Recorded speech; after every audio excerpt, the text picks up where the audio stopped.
Le serpent de la Genèse et sa transformation. Dans le livre de l'Apocalypse, le serpent de la Genèse est identifié comme le dragon, une figure emblématique du mal et de la rébellion.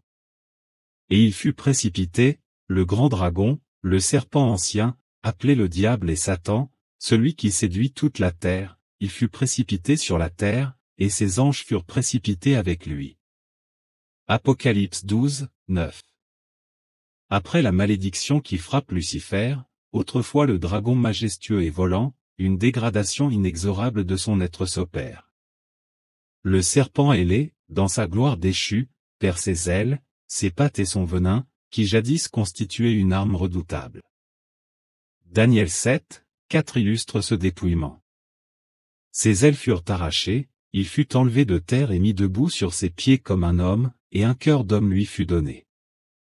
Autrefois, ce venin était une substance d'une puissance redoutable, un mélange complexe de composés chimiques capables de s'enflammer au contact de l'air, évoquant le souffle brûlant et destructeur du dragon.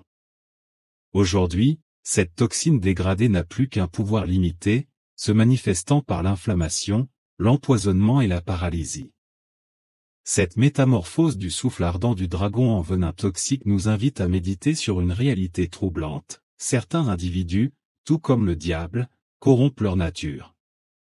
Leur flamme intérieure, jadis capable d'éclairer et d'inspirer, se transforme en un poison insidieux. Autrefois porteurs d'une parole enflammée, capables d'éveiller la passion et d'insuffler la crainte révérentielle, ils deviennent des instruments de terreur. De leurs paroles venimeuses, ils plongent les uns dans une fièvre de confusion et d'angoisse, et les autres dans la paralysie de la peur, les emprisonnant dans un état de servitude psychologique. Deux archétypes se dessinent. Les porteurs d'espoir, qui libèrent de leur bouche une flamme lumineuse, brisant des chaînes invisibles et déchaînant des passions capables de donner des ailes, élevant l'âme vers les sommets.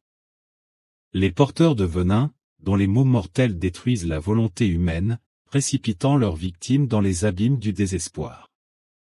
Par leurs paroles, ils enchaînent les esprits et les maintiennent dans un état d'asservissement total.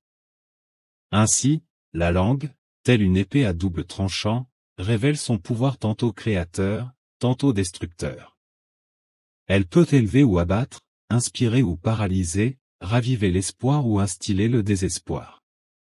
Cette réalité nous rappelle l'urgence d'être des gardiens de nos mots, afin que nos paroles soient un souffle de vie, et non un poison de mort. Le terme hébreu « nachash », utilisé pour désigner le serpent dans la Genèse, montre des similitudes frappantes avec le mot « séraphim », dérivé du verbe hébreu « saraf », qui signifie « brûler ».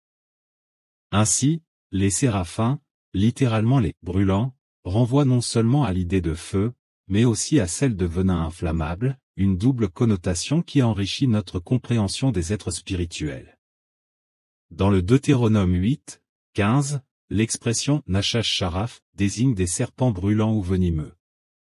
Qui t'a fait marcher dans ce grand et affreux désert, où il y a des serpents brûlants, nash sharaf, et des scorpions, dans des lieux arides et sans eau, et qui a fait jaillir pour toi de l'eau du rocher le plus dur. Ce passage évoque non seulement les serpents du désert, mais aussi des symboles étroitement liés à la figure du serpent dans les Écritures.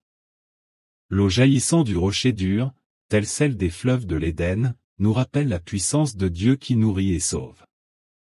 Ce lien est renforcé par des symboles tels que le bâton de Moïse, qui frappa le rocher pour en faire jaillir l'eau, Exode 17, 6, et qui fut changé en serpent devant Pharaon, Exode 7, 10.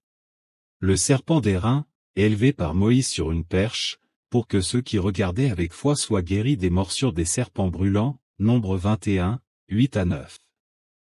Ces images montrent que, bien que le serpent ait été associé à la chute et à la rébellion, il est aussi utilisé comme un instrument de salut par la volonté divine. Cela illustre la capacité de Dieu à transformer ce qui est maudit en un moyen de bénédiction et de guérison pour ceux qui se confient en lui.